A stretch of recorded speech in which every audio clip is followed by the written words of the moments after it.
Anda kembali di Ayu Sore bersama saya Diandra Mukni. Pemirsa, seorang karyawati pabrik di Karawang, Jawa Barat meninggal dunia usai menjalani operasi jari tangan.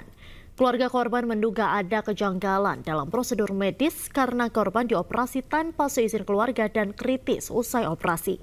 Usai mendapat laporan, Dinas Kesehatan Karawang mendatangi pihak rumah sakit untuk menggali keterangan terkait penyebab kematian korban.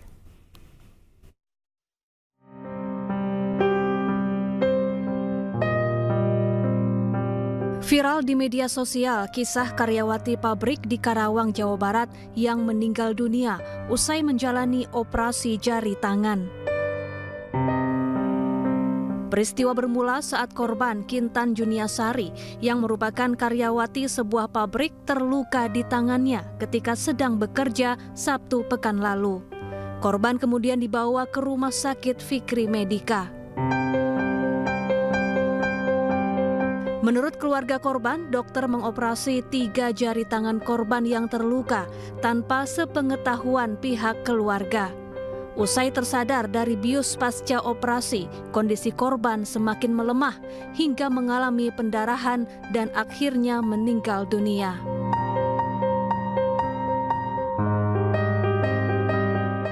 Saya tunjukkan ke rumah sakit Fikri.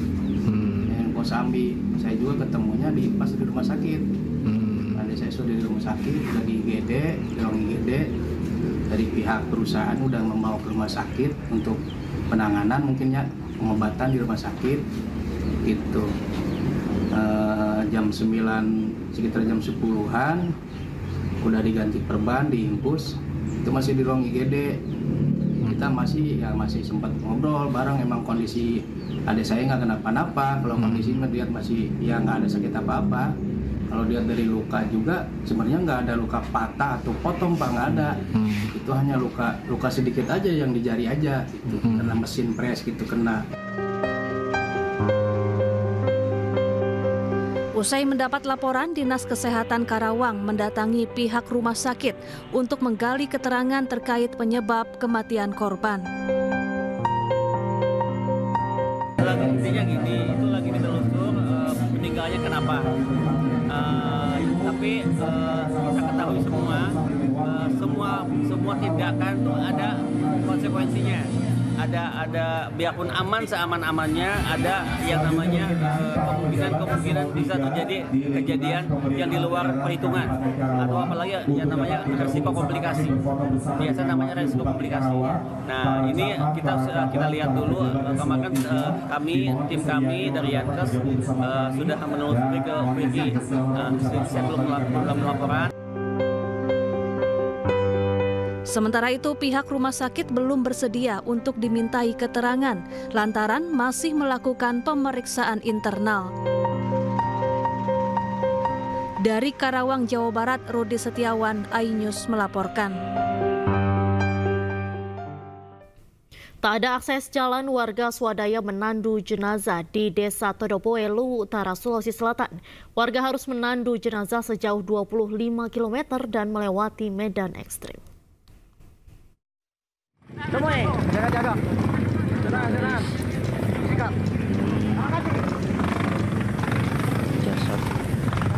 Warga desa Sulalaku bergotong royong menandu salah satu warganya yang bernama Tommy Lobo setelah dinyatakan meninggal di Puskesmas Rampi, Kabupaten Luwu Utara, Sulawesi Selatan. Ini kami tandu dari... Warga membawa jenazah sejauh 25 km dari desa Sulalaku menuju desa Tobodoe untuk dimakamkan.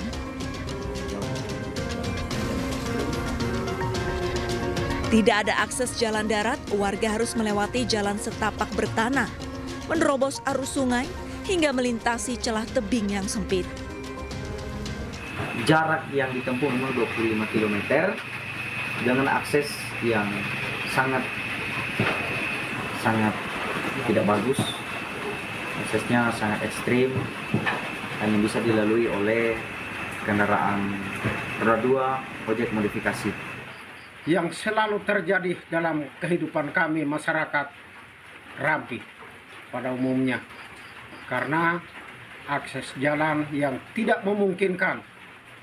Itu pun jalan yang begitu sulit, tapi begitulah keadaan kami masyarakat Rampi di sini, karena jalan hanya setapak.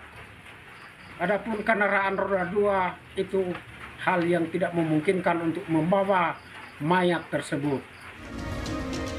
Untuk beraktivitas, warga hanya mengandalkan motor, kuda, dan berjalan kaki. Warga berharap pemerintah segera membangun jalan di daerah mereka. Karena terdapat 5 desa di daerah tersebut dengan jumlah penduduk mencapai ribuan jiwa. Dari Kabupaten Luwu Utara, Sulawesi Selatan, Nasruddin Rubak, iNews melaporkan. Pemirsa, seorang perempuan berusia 22 tahun di Aceh mengalami penyakit langka yang tidak kunjung sembuh.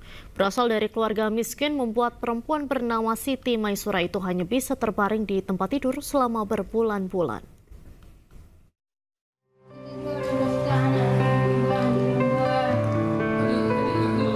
Siti Maisura, 22 tahun, anak yatim dari keluarga miskin di Kabupaten Aceh Besar ini hanya bisa terbaring lemas serta menahan rasa sakit akibat penyakit langka yang dideritanya sejak 9 bulan lalu.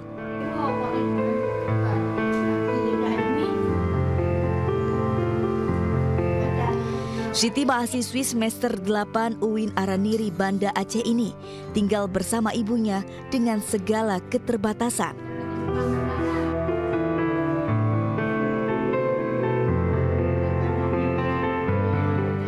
Bahkan ibu dari Kartini juga telah menahun mengalami penyakit kaki gajah yang tidak kunjung pulih hingga sekarang.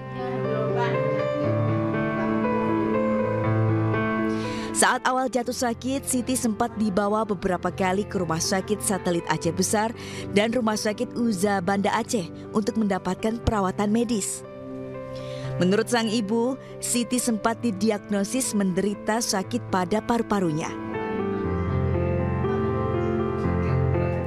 Namun kini ibunya tidak ada lagi biaya untuk kebutuhan berobat ke rumah sakit dan hanya mengandalkan pengobatan tradisional di kampung. Karena sejak suaminya meninggal pada tahun 2021 lalu, untuk biaya kebutuhan sehari-hari saja, Kartini dan anaknya hanya mengandalkan pemberian bantuan dari warga dan sanak saudara saat musim panen padi tiba. Paru-paru hari itu waktu di satelit ada di cairannya di situ ada setengah buah besar. Kartini berharap ada pihak yang bersedia memberikan bantuan untuk pengobatan anak sematawayangnya agar dapat sehat kembali seperti semula. Dari Aceh Besar, Syukri, iNews melaporkan.